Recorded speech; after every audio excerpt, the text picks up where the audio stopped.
Timnas Indonesia U23 batal masuk ke pot 1 dalam drawing kualifikasi Piala Asia U23 2026 yang akan berlangsung pada tanggal 29 Mei tahun 2025. Padahal, secara prestasi, Garuda Muda semestinya layak berada di pot unggulan tertinggi karena berhasil mencapai babak semifinal dalam edisi terakhir turnamen, yakni Piala Asia U23 2024. Hal ini sempat menimbulkan tanda tanya dan kekecewaan dari para pecinta sepak bola Indonesia yang menganggap bahwa pencapaian luar biasa itu seharusnya cukup untuk menempatkan Indonesia di posisi unggulan dalam proses drawing. Namun setelah ditelusuri, ternyata terdapat perubahan dalam sistem penentuan pot yang dilakukan oleh Konfederasi Sepak Bola Asia (AFC). Sebelumnya, AFC menggunakan hasil dari edisi terakhir turnamen sebagai acuan utama dalam menempatkan tim-tim ke dalam pot-pot undian. Jika sistem itu masih berlaku, maka Timnas Indonesia U23 dipastikan akan masuk ke pot 1 karena menjadi salah satu dari 4 semifinalis. Sayangnya, AFC baru saja mengubah prinsip unggulan di semua kompetisi yang berada di bawah naungannya.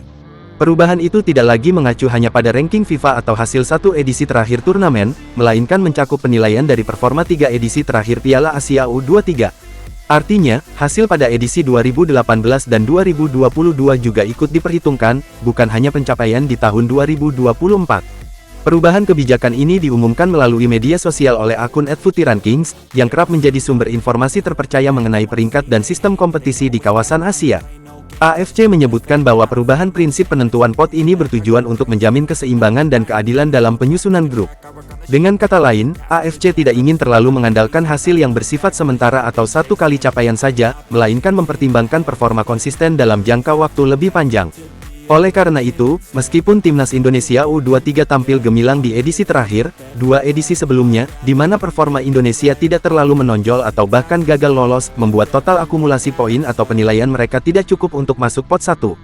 Menariknya, Indonesia juga termasuk dalam 11 negara yang ditunjuk sebagai tuan rumah babak kualifikasi. Biasanya, status sebagai tuan rumah memberikan keuntungan tertentu, baik dari segi kenyamanan bertanding maupun dukungan supporter. Namun, dalam konteks penentuan pot drawing, status tuan rumah tidak memberi pengaruh signifikan. Artinya, meskipun Indonesia menjadi tuan rumah salah satu grup, mereka tetap akan ditempatkan sesuai perhitungan performa 3 edisi terakhir. Dengan status Indonesia di luar pot 1, maka Garuda Muda berpotensi satu grup dengan tim-tim kuat Asia lainnya, seperti Jepang, Korea Selatan, atau Arab Saudi, yang dipastikan masuk ke pot 1 karena konsistensi prestasi mereka selama 3 edisi terakhir. Hal ini tentunya akan menjadi tantangan berat bagi Timnas U23 dalam perjuangan mereka untuk kembali lolos ke putaran final Piala Asia U23 2026. Meskipun demikian, situasi ini juga bisa menjadi pelecut semangat bagi tim asuhan pelatih baru untuk membuktikan bahwa prestasi mereka di edisi 2024 bukanlah kebetulan, melainkan hasil dari proses dan kualitas yang terus berkembang. Persiapan yang matang, pemilihan pemain yang tepat, dan dukungan penuh dari federasi serta publik menjadi kunci utama untuk tetap tampil kompetitif dan membuktikan kapasitas Indonesia di kancah sepak bola Asia.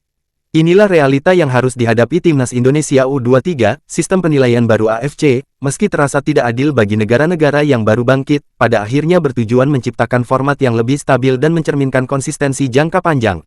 Kini, yang terpenting bagi Indonesia adalah tetap fokus dan bersiap untuk menghadapi kualifikasi dengan sebaik mungkin.